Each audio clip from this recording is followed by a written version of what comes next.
Nag-Korean food trip nga kami at ang sasarap ng mga natry namin dito kagaya nitong odenguk, kimbap at nagluto na naman kami ulit ng sarili naming ramyun. Kung matatandaan nyo nga yung unang beses namin tinry to dun sa may Anonas Cubao. Pero ngayon nakakatuwa kasi meron na rin yan dito sa may Montalban, Rizal.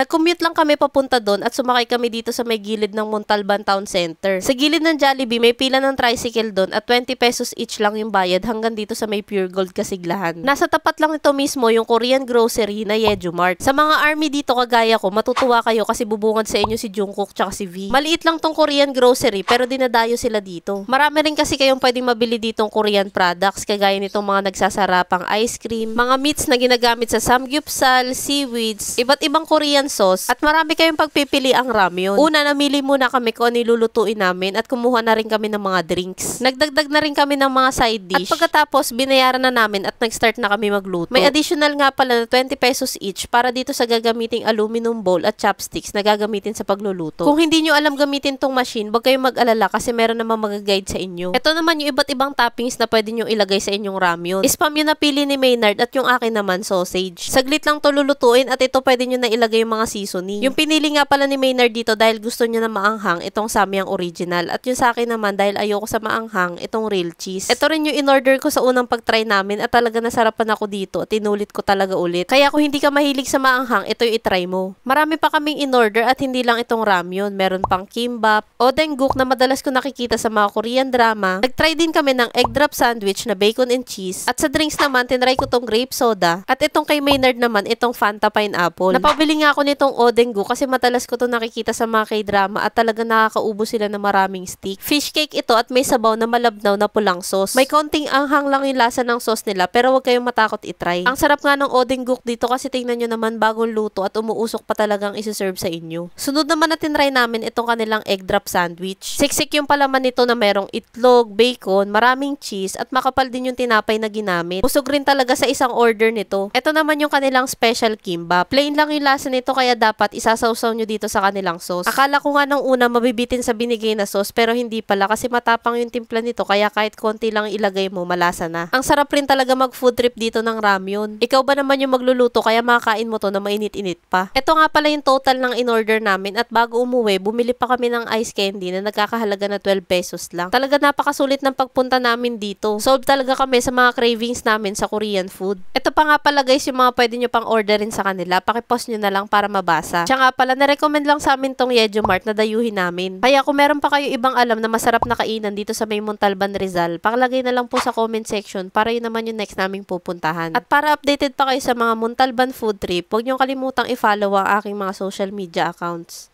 Yun lang, maraming salamat sa panonood. Bye!